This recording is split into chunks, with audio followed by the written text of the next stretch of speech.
Here's your report. Thanks, Jane. I wish I could hire a whole team of yous. Try posting a job on LinkedIn. It's the world's largest professional network. Unlike resumes, LinkedIn gives a real-time view into a candidate's skills, experiences, and more. Let's do it. You're irreplaceable, Jane, but another you would be great. Find your perfect match with LinkedIn. Post your free job at linkedin.com/achieve. That's linkedin.com/achieve. Terms and conditions apply.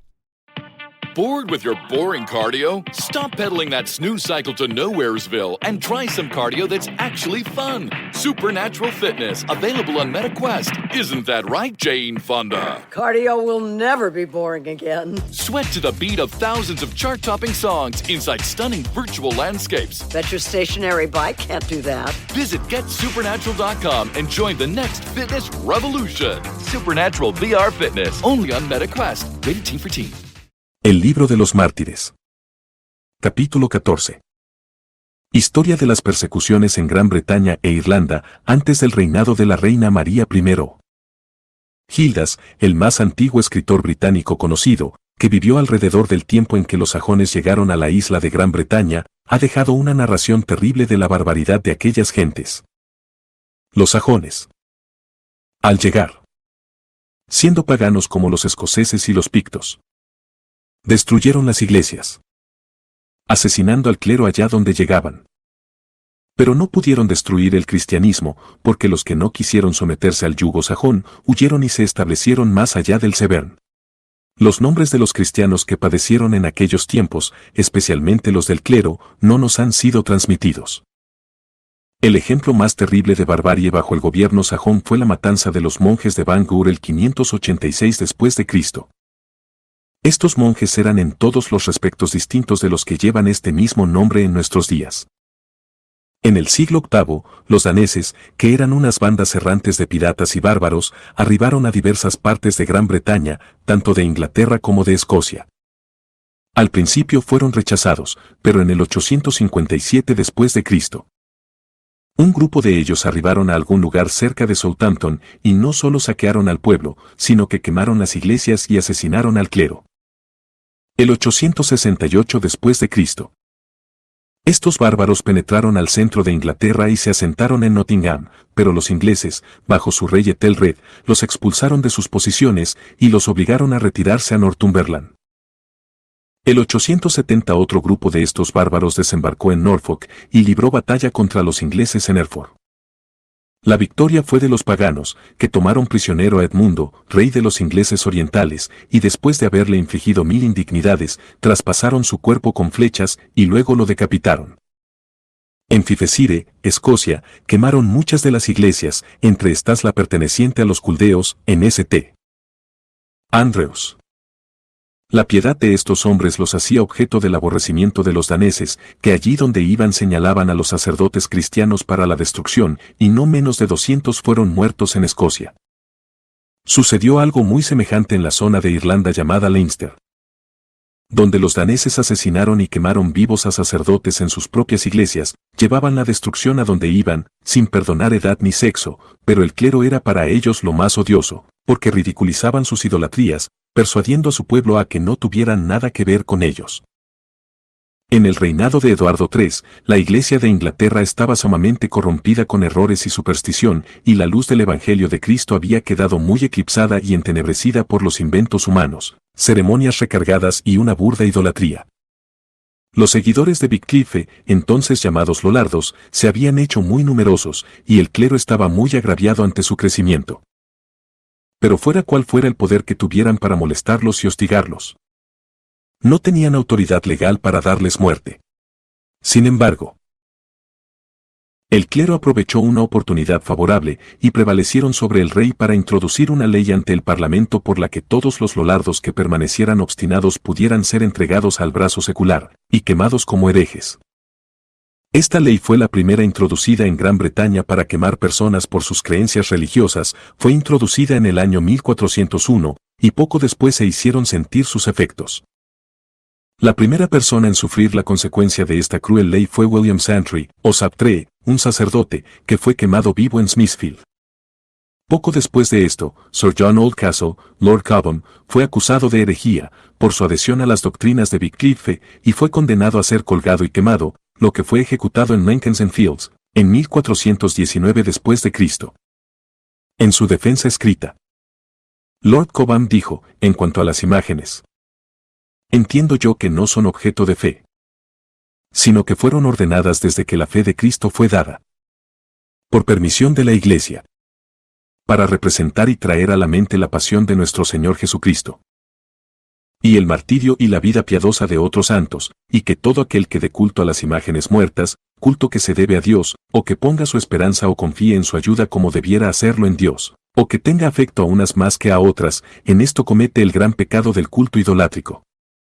También creo plenamente en esto, que cada hombre en esta tierra es un peregrino hacia la gloria o hacia el sufrimiento, y que el que no conoce y no cumple los santos mandamientos de Dios en su vida aquí, aunque vaya de peregrinación por todo el mundo, y muera así, será condenado. El que conoce los santos mandamientos de Dios y los guarda hasta el final, éste será salvado, aunque jamás en su vida vaya de peregrinación, como ahora suelen hacerlo los hombres, a Canterbury, a Roma, o a cualquier otro lugar. Bored with your boring cardio? Stop pedaling that snooze cycle to Nowheresville and try some cardio that's actually fun. Supernatural Fitness, available on MetaQuest. Isn't that right, Jane Fonda? Cardio will never be boring again. Sweat to the beat of thousands of chart-topping songs inside stunning virtual landscapes. Bet your stationary bike can't do that. Visit GetSupernatural.com and join the next fitness revolution. Supernatural VR Fitness, only on MetaQuest. Rated T for Teen. El día señalado, Lord Cobham fue sacado de la torre con sus armas atadas tras él, mostrando un rostro radiante. Luego fue hecho yacer sobre un enlistonado con patines, como si hubiera sido el peor traidor a la corona, y arrastrado de esta guisa hasta el campo de St. Giles. Al llegar al lugar de la ejecución y ser sacado de aquella especie de trineo, se arrodilló con devoción, pidiendo al Dios omnipotente que perdonara a sus enemigos. Luego se levantó y contempló a la multitud, y los exhortó de la manera más piadosa a seguir las leyes de Dios escritas en las Escrituras, y a apartarse de aquellos maestros que vieran contrarios a Cristo en su manera de conversar y vivir. Luego fue colgado de los lomos con una cadena de hierro, y quemado vivo en el fuego, alabando el nombre de Dios mientras tuvo un hálito de vida. La muchedumbre presente dio grandes muestras de dolor. Esto tuvo lugar el 1418 después de Cristo. Sería prolijo explicar cómo se comportaron los sacerdotes en aquella ocasión, ordenando al pueblo que no orara por él, sino que lo consideraran condenado al infierno, porque había muerto en desobediencia a su papa.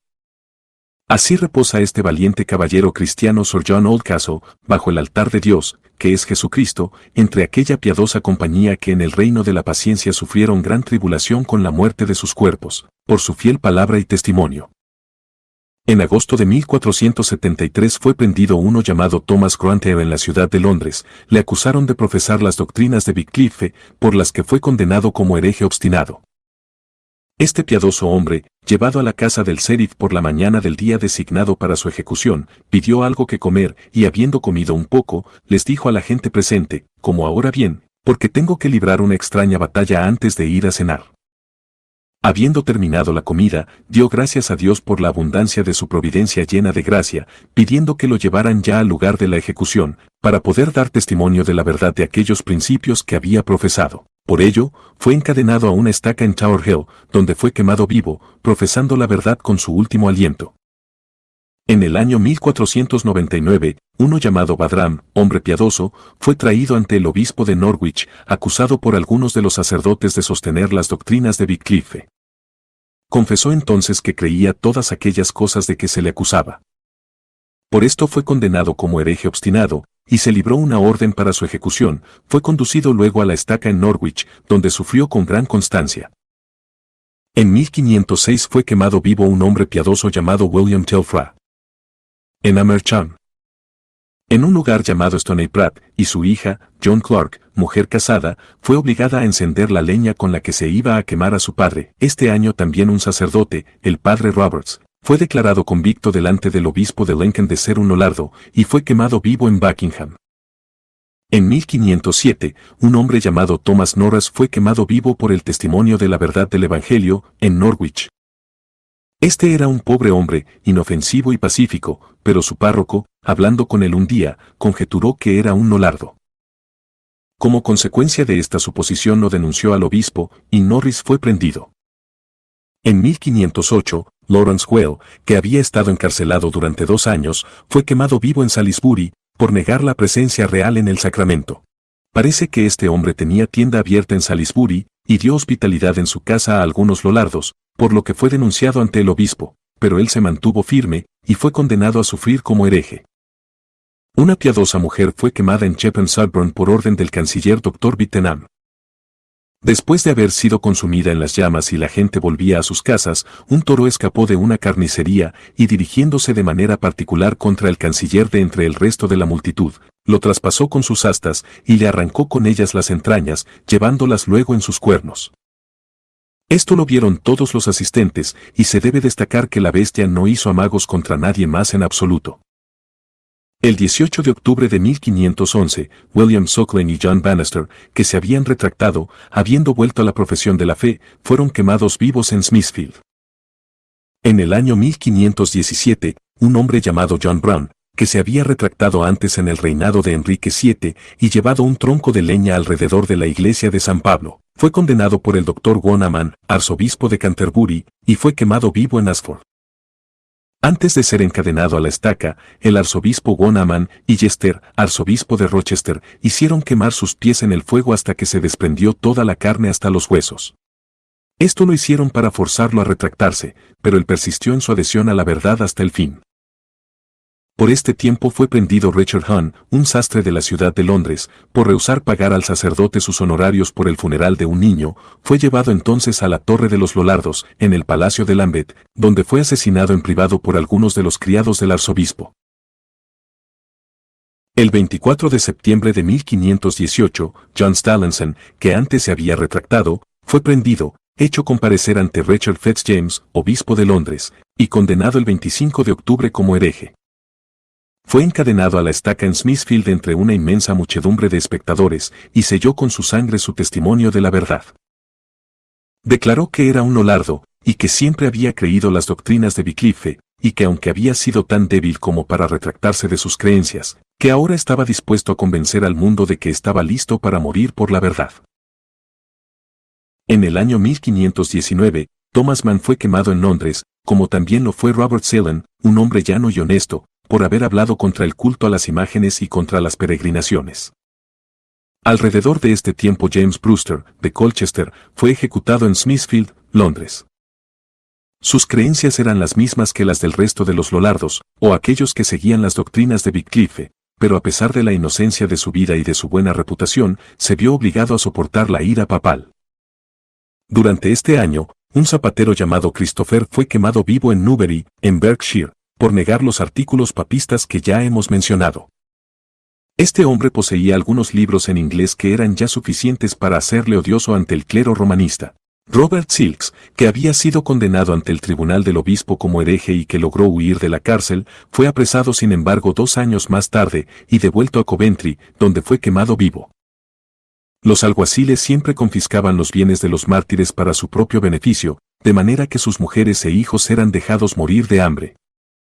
En 1532, Thomas Harding, acusado de herejía junto con su mujer, fue traído ante el obispo de Lincoln y condenado por negar la presencia real en el sacramento. Luego fue atado a una estaca, levantada para ello en Chesham en el Pell, cerca de Botelly, y, cuando hubieron encendido fuego a la pira, uno de los espectadores le rompió el cráneo con su cachiporra. Los sacerdotes habían dicho al pueblo que todo el que trajera leña para quemar herejes tendría una indulgencia para cometer pecados durante 40 días. A finales de aquel año, Boram, arzobispo de Canterbury, prendió a un tal Hitten, sacerdote en Maidstone, y después de haber sido torturado durante largo tiempo en la cárcel y de haber sido varias veces interrogado por el arzobispo y por Fisher, obispo de Rochester, fue condenado como hereje y quemado vivo delante de la puerta de su propia iglesia parroquial. Thomas Bilney, profesor de ley civil en Cambridge, fue hecho comparecer ante el obispo de Londres y varios otros obispos en la casa del capítulo en Westminster, y siendo amenazado varias veces con la estaca y las llamas, fue lo suficientemente débil como para retractarse, pero después se arrepintió seriamente. Por esto fue hecho comparecer ante el obispo por segunda vez y condenado a muerte. Antes de ir a la pira confesó su adhesión a las doctrinas que Lutero mantenía y, cuando se vio en la hoguera, dijo: «He sufrido muchas tempestades en este mundo, pero ahora mi nave llegará segura a puerto». Se mantuvo inamovible en las llamas, clamando: «Jesús, creo». Estas fueron las últimas palabras que le oyeron decir. Pocas semanas después del martirio de Vilney, Richard Barfield fue echado en la cárcel y soportó azotes por su adhesión a las doctrinas de Lutero. Barfield había sido monje durante un tiempo en Barnes, Surrey, pero se convirtió leyendo la traducción de Tyndale del Nuevo Testamento. Los sufrimientos que este hombre soportó por la verdad fueron tan grandes que se precisaría de un volumen para contarlos. A veces fue encerrado en una mazmorra, en la que casi quedó asfixiado por la horrorosa hedor de la inmundicia y del agua estancada. En otras ocasiones le ataban de los brazos, hasta que casi todas sus articulaciones quedaban dislocadas. Le azotaron amarrado a un poste en varias ocasiones, con tal brutalidad que casi no le quedó carne en la espalda, y todo esto lo hicieron para llevarlo a retractarse. Fue finalmente llevado a la Torre de los Lollardos en el Palacio de Lambeth, donde fue encadenado por el cuello a la pared y azotado otra vez de la manera más cruel por los criados del arzobispo. Finalmente fue condenado, degradado y quemado en Smithfield. El siguiente en sufrir el martirio fue John Tewkesbury. Era un hombre sencillo que no se había hecho culpable de nada en contra de la llamada Santa Madre Iglesia que leer la traducción de Tyndale del Nuevo Testamento. Al principio tuvo la debilidad de abjurar, pero luego se arrepintió y reconoció la verdad. Por esto fue llevado ante el obispo de Londres, que lo condenó como hereje obstinado. Sufrió mucho durante el tiempo de su encarcelamiento, de manera que cuando lo llevaron a la ejecución estaba ya casi muerto. Lo llevaron a la hoguera en Smithfield, donde fue quemado, declarando su total aborrecimiento del papado, y profesando una firme fe en que su causa era justa delante de Dios. El siguiente en sufrir en este reinado fue James Benham, un respetado ciudadano de Londres, que se había casado con una viuda de un caballero en el campo. Cuando fue encadenado a la estaca abrazó las ascuas y dijo: «Mirad, papistas. Buscáis milagros, aquí veréis vosotros un milagro, porque en este fuego no siento más dolor que si estuviera en una cama, me es tan dulce como un lecho de rosas». Y así entregó su alma en manos de su Redentor. Poco después de la muerte de este mártir, un tal Trasnal, un campesino inofensivo, fue quemado vivo en Bradford, en Wiltshire, porque no quería reconocer la presencia real en el sacramento, ni admitir la supremacía papal sobre las conciencias de los hombres. En el año 1533 murió por la verdad John Fred, un destacado mártir. Cuando fue llevado a la pira en Smithfield abrazó la leña y exhortó a un joven llamado Andrew Hewitt, que sufrió con él, a que confiara su alma al Dios que la había redimido. Estos dos sufrientes padecieron gran tormento, porque el viento apartaba las llamas de ellos, de manera que sufrieron una agonía de 2 horas antes de expirar. En el año 1538, un demente llamado Collins sufrió la muerte junto con su perro en Smithfield. Lo que había sucedido era lo siguiente: Collins estaba un día en la iglesia cuando el sacerdote hizo la elevación de la hostia, y Collins, ridiculizando el sacrificio de la misa, levantó su perro por encima de su cabeza. Por este crimen, Collins, que debía haber sido enviado a un manicomio o azotado tras un carro, fue hecho comparecer ante el obispo de Londres, y aunque realmente estaba loco, tal era el poder del papado, y tal la corrupción de la iglesia y del Estado, que el pobre loco y su perro fueron llevados a la pira en Smithfield, donde fueron quemados vivos, ante una gran multitud de espectadores. También otras personas sufrieron aquel mismo año, y se mencionan a continuación. Un tal Cowbridge sufrió en Oxford, y aunque se le consideraba loco, dio grandes muestras de piedad cuando le ataban a la estaca, y después que encendieran el fuego a su alrededor. Por aquel mismo tiempo uno llamado Purderwe fue hecho morir por haberle dicho en privado a un sacerdote, después que éste hubo bebido el vino: «Bendijo al pueblo hambriento con el cáliz vacío». Al mismo tiempo fue condenado William Ladden, un monje muy anciano, en el condado de Suffolk, que fue quemado en Norwich por hablar en contra de un ídolo que era llevado en procesión, y por decir que el sacramento debía ser administrado bajo las 2 especies. Algún tiempo antes que fueran quemados los 2 anteriores, Nicholas Peake fue ejecutado en Norwich, y cuando encendieron el fuego, quedó tan abrasado que quedó negro como el betún. El doctor Reading estaba delante de él, con el doctor Harney y el doctor Spragwell, con una larga vara blanca en la mano, con ella le dio en el hombro derecho, y le dijo, peque, retráctate, y cree en el sacramento. A esto respondió él, te desprecio a ti, y también al sacramento, y escupió sangre con gran violencia, debido al atroz dolor de sus sufrimientos. El Dr. Reading concedió 40 días de indulgencia al sufriente, para que pudiera retractarse de sus opiniones, pero él persistió en su adhesión a la verdad, sin prestar atención alguna a la malicia de sus enemigos. Finalmente fue quemado vivo, gozándose de que Cristo lo hubiera considerado digno de sufrir por causa de su nombre. El 28 de julio de 1540 o de 1541, porque hay diferencias acerca del año, Thomas Cromwell, conde de Essex, fue llevado al cadalso en la torre, donde fue ejecutado con algunos gestos destacables de crueldad. Hizo un breve discurso al pueblo, y luego se resignó mansamente al hacha. Creemos que es muy propio que este noble sea puesto entre los mártires, porque aunque las acusaciones proferidas contra él no tenían que ver con la religión, si no hubiera sido por su celo por abatir el papismo, podría al menos haber retenido el favor del rey. A esto se debe añadir que los papistas tramaron su destrucción porque hizo más él por impulsar la reforma que nadie en su época, con excepción del doctor Cranmer. Poco después de la ejecución de Cromwell, el doctor Cuthbert Barnes, Thomas Garner y William Jerome fueron hechos comparecer ante la corte eclesiástica del obispo de Londres y fueron acusados de herejía.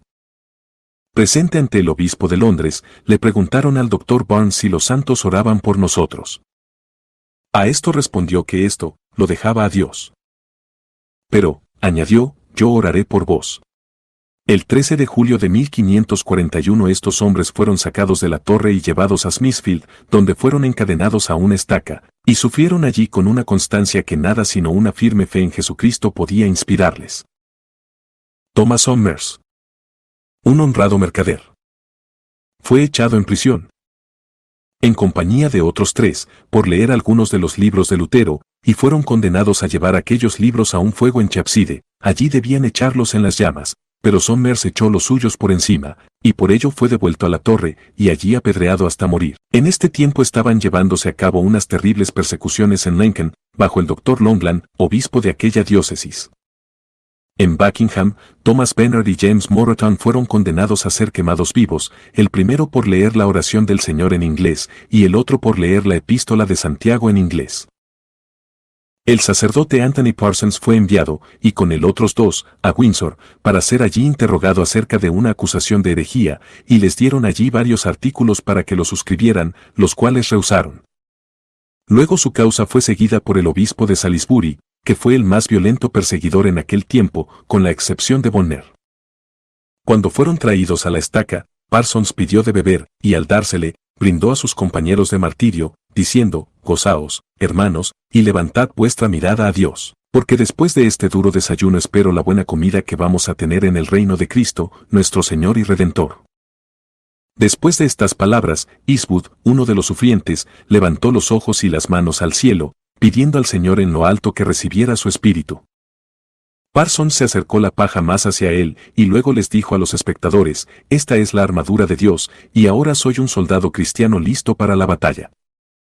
No espero misericordia sino por los méritos de Cristo, Él es mi único Salvador, en Él confío yo para mi salvación. Poco después de esto se encendieron las hogueras, que quemaron sus cuerpos, pero que no pudieron dañar sus almas preciosas e inmortales. Su constancia triunfó sobre la crueldad, y sus sufrimientos serán tenidos en eterno recuerdo. Así era entregado una y otra vez el pueblo de Cristo, y sus vidas compradas y vendidas. ¿Por qué? En el Parlamento. El rey estableció esta ley cruel y blasfema como ley perpetua.